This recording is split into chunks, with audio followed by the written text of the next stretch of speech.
Hello दोस्तों, तो आज हम लोग देखते हैं कि तत्वों का वर्गीकरण। तत्वों का वर्गीकरण हम देख लेंगे तो हमें जो है कि आगे रासायनिक अभिक्रिया या फिर कोई भी रासायनिक समीकरण कैसे बनता है उसको हम लोग इजीली समझ सकते हैं, या संयोजकता क्या होती है, किसी भी तत्व पे पॉजिटिव चार्ज, धनात्मक या ऋणात्मक चार्ज क्यों आता है। ये सब चीजें जो है कि जब हम तत्वों के बारे में समझ लेंगे तभी जो है कि क्लियर हो सकता है कि वो रासायनिक अभिक्रिया कैसे करते हैं, उन पे पॉजिटिव चार्ज कैसे आता है, नेगेटिव चार्ज कैसे आता है। ठीक है, क्योंकि रासायनिक अभिक्रिया में पॉजिटिव और नेगेटिव चार्ज अम्ल और क्षार, एसिड या जो है कि बेस के माध्यम से ही क्लियर होता है कि कैसे रासायनिक अभिक्रिया होती है और नए तत्व का निर्माण कैसे होता है। तो इसलिए हम लोग पहले डिस्कशन करेंगे तत्वों का वर्गीकरण, कि तत्व होते क्या हैं और उनका जो है कि आवर्त सारणी में कैसे रखा गया है। अब तक 118 तत्व, जिसमें जो है कि 95 प्राकृतिक तत्व हैं और अन्य जो है कि क्या है कि अप्राकृतिक तत्व खोजे जा चुके हैं और नए तत्वों की खोज जारी है। इतने तत्व के गुणों को याद रखना संभव नहीं है। ऐसे में वैज्ञानिक ने अध्ययन को सरल एवं क्रमबद्ध बनाने के लिए तत्वों को वर्गीकृत करने का प्रयास किया। समान भौतिक और रासायनिक गुण वाले तत्व एक ही वर्ग में रखने का प्रयास किया गया, जिसमें उनके गुणों का अध्ययन सरलतापूर्वक हो सके। तो भौतिक और रासायनिक गुणों का अध्ययन करने के लिए ही क्या किया गया है, तत्वों का वर्गीकरण किया गया है। आप लोग समझते भी होंगे कि कुछ भौतिक क्रियाएं होती हैं, कुछ रासायनिक क्रिया होती है। तो जब तक तत्वों के वर्गीकरण के अनुसार उनके बारे में हम लोग नहीं समझ लेंगे, तब तक उसके भौतिक गुण और रासायनिक गुण के बारे में भी हम लोग नहीं समझ सकते हैं। इस दिशा में Berzelius, Prout, Dumas, Newlands, Lothar Meyer and Mendeleev, Bohr आदि का प्रयास सराहनीय रहा, जिससे आगे चलकर आधुनिक आवर्त सारणी का निर्माण किया गया। फिर जो है कि मेंडलीफ की पहले आवर्त सारणी थी, फिर आधुनिक आवर्त सारणी, उसमें कुछ संशोधन किए गए और नई आवर्त सारणी का निर्माण किया गया। मेंडलीफ पीरियोडिक टेबल, मेंडलीफ की आवर्त सारणी को हम लोग देखते हैं। मेंडलीफ की आवर्त सारणी, मेंडलीफ ने 1868 ईस्वी में एक नियम दिया जिसे मेंडलीफ की आवर्त सारणी आवर्त नियम कहते हैं। इस नियम के अनुसार तत्वों के भौतिक तथा रासायनिक गुण उनके परमाणु भारों के आवर्ती फलन होते हैं। तो तत्वों के भौतिक और रासायनिक गुण क्या होते हैं, उनके परमाणु भारों के आवर्ती फलन होते हैं। मेंडलीफ ने पहले ये कहा, लेकिन आगे चल के देखेंगे कि परमाणु भार नहीं, परमाणु क्रमांक पे क्या होगा कि तत्वों का वर्गीकरण किया जाएगा, क्योंकि परमाणु भार पे जो है कि कुछ दिक्कतें आने लगी, उनकी संयोजकता में भी दिक्कत आने लगी और तत्वों का रासायनिक गुण में डिसमैच करने लगे, अर्थात मैचिंग नहीं होती थी। तो इसलिए इनको संशोधित करके फिर परमाणु क्रमांक के अनुसार आवर्त सारणी को रखा गया। परमाणु भार आप लोग जानते हैं कि प्रोटॉन और न्यूट्रॉनों का योग क्या कहलाता है, परमाणु भार कहलाता है। यदि तत्वों को उनके परमाणु भारों के बढ़ते क्रम में व्यवस्थित किया जाए तो एक नियमित अंतराल के पश्चात समान गुणधर्म वाले तत्वों की पुनरावृत्ति होती है, जिसे आवर्ती फलन कहते हैं। जिस समय मेंडलीफ ने आवर्त सारणी का निर्माण किया वह उस समय 63 तत्व ज्ञात थे। आगे चलकर और तत्वों का पता चलने पर उन्होंने संशोधित आवर्त सारणी प्रस्तुत की। इसमें ऊर्ध्वाधर वर्ग तथा क्षैतिज पंक्तियों को आवर्त कहा। ऊर्ध्वाधर में कहा जा सकता है कि जो लंबवत खाने थे उन्हें हम क्या कहेंगे कि वर्ग कहेंगे, और जो क्षैतिज हैं उन्हें हम आवर्त कहेंगे। मेंडलीफ की आवर्त सारणी अध्ययन में सुविधा, अनुसंधान में सहायता, नए तत्वों की खोज की प्रेरणा, परमाणु भार का ज्ञान कराने के साथ साथ त्रुटियों की परमाणु भारों में संशोधन करने में उपयोगी है। तो मेंडलीफ की आवर्त सारणी हमें क्या क्या जो है कि कहा जा सकता है सुविधा प्रदान करती है। तो इसका रिसर्च करना, तत्वों की खोज करना और परमाणु भार का ज्ञान कराना जो है कि, या उनमें क्या त्रुटियां हैं परमाणु भार में, उसको संशोधित करने में क्या है, उपयोगी है। मेंडलीफ की आवर्तों की विशेषता, मेंडलीफ की आवर्तों की क्या विशेषता है उसको हम लोग समझते हैं। प्रथम आवर्त में दो तत्व हैं, इसे अति लघु आवर्त कहते हैं। तो प्रथम आवर्त में हाइड्रोजन और लिथियम दो ही तत्व जो है कि पाए जाते हैं। द्वितीय एवं तृतीय आवर्त में 8 तत्वों हैं, इसे लघु आवर्त कहते हैं। चौथे और पांचवें आवर्त में 18-18 तत्व हैं, इसे दीर्घ आवर्त कहते हैं। छठे आवर्त में 32 तत्व हैं, इसे अति दीर्घ आवर्त, तथा सातवें आवर्त में 20 तत्व हैं, साथ ही यह अपूर्ण तत्व हैं, अपूर्ण आवर्त है और इसमें भी तत्वों को संयोजित या जोड़ा जाएगा। मेंडलीफ की आवर्त सारणी के दोष: हाइड्रोजन अनिश्चित स्थिति, समस्थानिकों को उचित स्थान पर न रखना। तो मेंडलीफ की आवर्त सारणी में क्या दोष हैं उसको हम लोग समझते हैं। तो हाइड्रोजन की कोई निश्चित स्थिति नहीं है, समस्थानिक को उचित स्थान पे न रखा गया है, नहीं रखा गया है।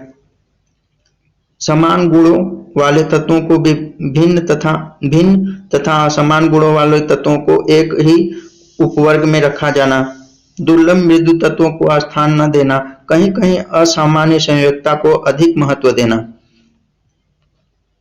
संयोजकता क्या होती है? संयोजकता जो है कि दो तत्व आपस में कैसे जो है कि जुड़ते हैं, उनमें कैसे बॉन्डिंग होती है, ये बैलेंसी या संयोजकता पर ही डिपेंड करता है।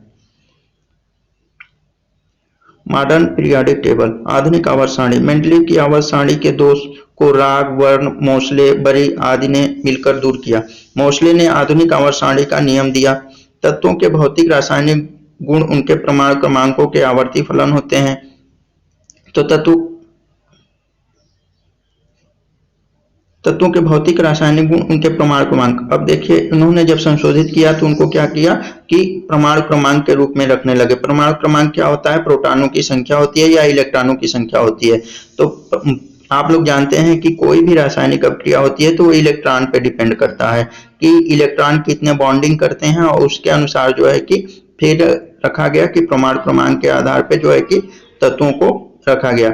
अर्थात यदि तत्वों को उनके प्रमाण क्रमांक के बढ़ते हुए क्रम में व्यवस्थित किया जाए तो एक निश्चित अंतराल के बाद समान गुण वाले तत्वों की पुनरावृत्ति होती है।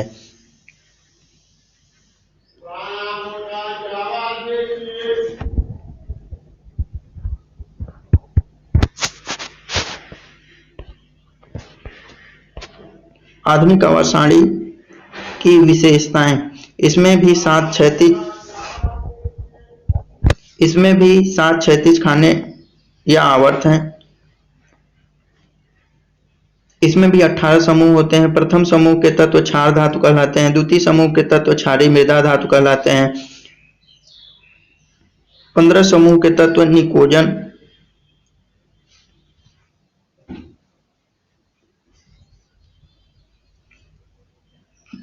तथा 16, 17, 18 समूह के तत्व को चैक्लोजन, हैलोजन या उत्कृष्ट गैस कहते हैं। तो आप लोग देखेंगे कि जो बाएं साइड में जितने भी तत्व हैं वो क्रियाशील हैं। मीन्स क्षार धातु क्या होती है? अति क्रियाशील होती हैं। लेकिन हाइड्रोजन धातु क्या होती है कि दाहिने तरफ जो आवर्त सारणी में तत्व हैं उनकी क्रियाशीलता धीरे धीरे कम होती जाती है, और लास्ट में क्या रखा गया है? निष्क्रिय गैसों को रखा गया है जिन्हें हैलोजन तत्व कहते हैं। तो आप लोग हमेशा ये याद रखेंगे कि जो आपके बाएं साइड में जितने भी तत्व हैं उनकी क्रियाशीलता क्या होती है? मैक्सिमम होती है, अधिक होती है, और दाएं साइड जितने भी तत्व हैं उनकी क्रियाशीलता धीरे धीरे क्या होती है? कम होती जाती है, और हाइड्रोजन तक जाकर जो है कि वो निष्क्रिय हो जाते हैं, वो किसी भी तत्व के साथ क्रिया नहीं करते हैं। ये पॉइंट जो है कि आपके रासायनिक समीकरण को समझने के लिए बहुत ही आवश्यक होता है। प्रथम आवर्त में 2 तत्व एवं 7 आवर्त अपूर्ण हैं। प्रथम आवर्त में 2 तत्व एवं 7वां आवर्त क्या है? आपका अपूर्ण है। अक्रिय गैसों को आवर्त सारणी के दाईं ओर अतः शून्य समूह में रखा गया है। सारणी में अधिक धात्विक तत्व को बाईं ओर तथा अधिक अधात्विक तत्वों को दाईं ओर रखा गया है। तो आप लोग जानते हैं कि धातु क्या होती है? क्रियाशील होती है, तो इनको क्या किया गया है? बाईं तरफ रखा गया है, और अधात्विक तत्व जिनमें धातु के गुण धीरे धीरे कम होते जाते हैं उन्हें हम क्या किए हैं? दाईं तरफ रखे हैं। सारणी को इलेक्ट्रॉनिक विन्यास के आधार पर 4 ब्लॉकों में एस, पी, डी, एफ में विभाजित किया गया है।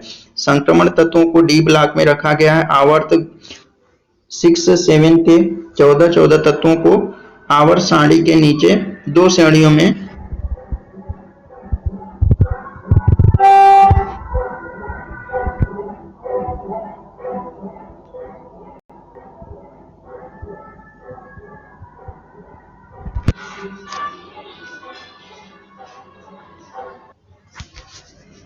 आवर्त सारणी में 6 एवं 7 आवर्त के 14 तत्वों को आवर्त सारणी के नीचे 2 श्रेणियों में रखा गया है। इन्हें क्रमशः लेंथेनाइड और एक्टिनाइड तत्व कहते हैं। आवर्त सारणी में ऊर्ध्वाधर खानों की संख्या 18 परंतु वर्गों की संख्या 16 है। इन वर्गों को क्रमशः first A, second A, third B, fourth B, 8 फिर first B, second B, third A, फिर इसी क्रम में क्या किया गया है, शून्य समूह तक रखा गया है। आधुनिक आवर्त सारणी के दोष। मेंडलीव की तरह इस सारणी में भी लेंथेनाइड और एक्टिनाइड तत्वों को आवर्त सारणी में नीचे रखा गया है। इन आवर्त सारणी के कुछ तत्वों को इलेक्ट्रॉनिक विन्यास सही प्रदर्शित नहीं होते हैं। 8वें वर्ग के तत्वों को 3 ऊर्ध्वाधर खानों में रखना उचित नहीं है। मेंडलीव की तुलना में आधुनिक आवर्त सारणी के गुण। इलेक्ट्रॉनिक विन्यास की समानता के कारण हाइड्रोजन का स्थान वर्ग 1 में निश्चित हो गया है। परमाणु क्रमांक के क्रम में रखने से समस्थानिक को एक ही वर्ग में रखने जाने का दोष समाप्त हो जाता है। आधुनिक आवर्त सारणी में एक तथा बी उपवर्ग अलग अलग कर दिया गया है। इसमें मेंडलीव सारणी में कुछ असमान तत्वों को एक ही वर्ग में रखे जाने का दोष स्वतः समाप्त हो जाता है।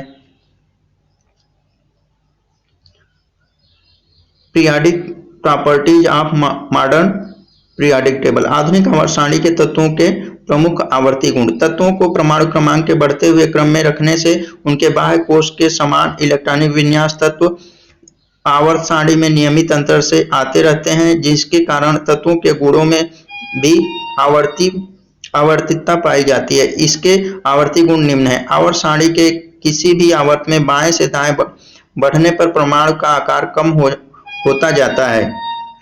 तो बाएं से दाएं जैसे ही आप बढ़ते जाएंगे तो तत्वों का आकार क्या होगा, कम होता जाता है और उससे क्या होती है कि उनकी क्रियाशीलता घटती जाती है। किसी वर्ग में ऊपर से नीचे जाने पर तत्वों के परमाणु क्रमांक में जैसे जैसे वृद्धि होती है वैसे आकार बढ़ता जाता है। आवर्त सारणी के किसी आवर्त में बाएं से दाएं जाने पर विद्युत ऋणात्मकता बढ़ती जाती है, जबकि वर्ग में ऊपर से नीचे आने पर विद्युत ऋणात्मकता घटती जाती है। आवर्त सारणी में बाएं से दाएं बढ़ने पर नाभिकीय आवेश बढ़ता जाता है और परमाणु आकार घटता जाता है। इसे बाह्य इलेक्ट्रॉनों पर नाभिकीय आकर्षण में वृद्धि होती जाती है। किसी भी वर्ग में ऊपर से नीचे जाने पर परमाणु आकार में वृद्धि होती जाती है। इससे बाहरी कक्षा में इलेक्ट्रॉनिक पर नाभिकीय पकड़ कमजोर होती जाती है। एक ही उपवर्ग के तत्व आपस में गुणों में लगभग समान होते हैं, परंतु दूसरे उपवर्ग के तत्वों के गुण से प्रायः भिन्न होते हैं। अब हम लोग समझते हैं परमाणु का आकार। किसी वर्ग में ऊपर से नीचे जाने पर क्या होता है, बढ़ता है, क्योंकि कक्षाओं की संख्या बढ़ती है। किसी आवर्त में अनुदिश बाईं से दाईं ओर जाने पर घटता है। अतः किसी आवर्त में क्षार धातु का आकार सबसे बड़ा तथा हैलोजन का आकार सबसे छोटा होता है। तो क्या होगा कि बाएं तत्व में जो आकार क्या होता है उनका बड़ा होता है और ये क्या होते हैं कि न्यूक्लियस से दूर होते हैं और इसलिए इनकी क्रियाशीलता क्या होती है, मैक्सिमम होती है। हैलोजन का आकार छोटा होता है, ये न्यूक्लियस के पास होते हैं इनके बाह्य कोश के इलेक्ट्रॉन और इसलिए क्या होता है कि इनकी क्रियाशीलता कम होती है। हाइड्रोजन सबसे छोटा, सीजियम सबसे बड़ा तत्व है, प्लूटोनियम अत्यधिक विषैला धातु है। संयोजकता समूह में समान रहती है। लघु आवर्त के तत्वों की संयोजकता हाइड्रोजन के सापेक्ष पहले 1 से 4 तक बढ़ती है, पुनः घटकर 1 हो जाती है। लघु आवर्त में तत्वों की संयोजकता ऑक्सीजन के सापेक्ष 1 से 7 तक बढ़ती है। समूह में ऊपर से नीचे जाने पर धातुओं की क्रियाशीलता बढ़ती है, जबकि अधातुओं की क्रियाशीलता घटती है। लिथियम का घनत्व तो सबसे कम होता है। टंगस्टन का गलनांक उच्च होता है। तो टंगस्टन का गलनांक उच्च होने के कारण आप लोग देखते होंगे कि बल्ब में क्या किया गया है, इसका यूज किया जाता है, जिससे क्या होता है कि इसकी रेजिस्टिविटी हाई होती है, गलनांक उच्च होता है और इससे हमें क्या होता है कि जब इलेक्ट्रॉन फ्लो होते हैं तो हमें प्रकाश प्राप्त होता है। आयनन ऊर्जा वह ऊर्जा है जो किसी विलगत गैसीय परमाणु के बाह्य कक्षा में से एक इलेक्ट्रॉन निकालने के लिए आवश्यक होती है।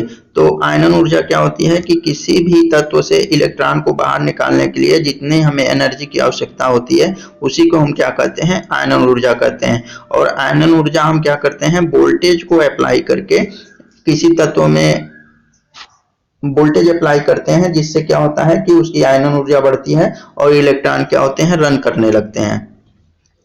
किसी आवर्त में बाएं से दाएं जाने पर बढ़ती है, परंतु बेरियम, मैग्नीशियम, कैल्शियम, सीजियम आदि की आयनन ऊर्जा क्रमशः बोरान, एल्युमिनियम, इंडियम, टाइटेनियम से उच्च होती है। इसके अतिरिक्त नाइट्रोजन, फास्फोरस, आर्सेनिक की आयनन ऊर्जा क्रमशः ऑक्सीजन, सल्फर और सीजियम से उच्च होती है। समांतर किसी भी समूह में ऊपर से नीचे जाने पर घटती है। तो आयनन ऊर्जा आप याद रखेंगे कि ऊपर से नीचे जैसे जाएंगे उनकी आयनन ऊर्जा क्या होती है, घटती है। इलेक्ट्रॉन बंधुता किसी परमाणु में एक इलेक्ट्रॉन जोड़ने पर मुक्त होने वाली ऊर्जा है।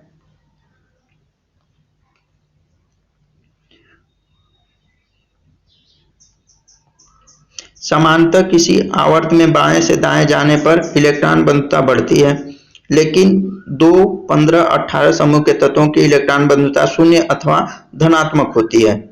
समूह में नीचे जाने पर घटती है तथा क्लोरीन के लिए उच्चतम होती है। तो आप हमेशा याद रखेंगे कि इलेक्ट्रॉन बंधुता क्लोरीन की क्या होती है, मैक्सिमम होती है। विद्युत ऋणात्मकता किसी अणु में परमाणु में के इलेक्ट्रॉनों को अपनी ओर आकर्षित करने की क्षमता होती है। तो विद्युत ऋणात्मकता क्या होती है कि जिसपे माइनस चार्ज मैक्सिमम होगा वो इलेक्ट्रॉन को क्या करता है कि अपनी ओर आकर्षित करता है। समांतर किसी आवर्त के अनुदिश बाएं से दाएं चलने पर बढ़ती है, किसी समूह में नीचे जाने पर घटती है। फ्लोरीन के लिए उच्चतम होती है। तो विद्युत ऋणात्मकता क्या होती है, फ्लोरीन के लिए उच्चतम होती है। टीन की समान समस्थानिकों की संख्या अधिकतम 10 होती है। हीरे तथा ग्रेफाइट का गलनांक अत्यधिक उच्च होता है। तत्वों के प्रकृति में परिवर्तन आवर्त सारणी में बाएं से दाएं जाने पर ऑक्साइड ईड क्षारीय से अम्लीय की ओर बढ़ता है। तो अर्थात आप देखेंगे कि तत्वों के प्रकृति में परिवर्तन में कि अगर हम आवर्त सारणी में बाएं से अगर दाएं जाएंगे तो वो तत्व क्या होते हैं कि क्षारीयता से धीरे धीरे क्या हो जाते हैं, अम्लीय हो जाते हैं।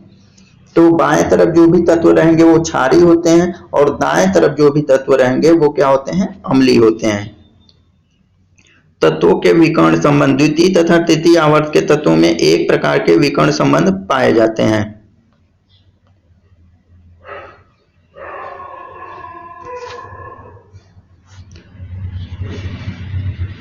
Thank you.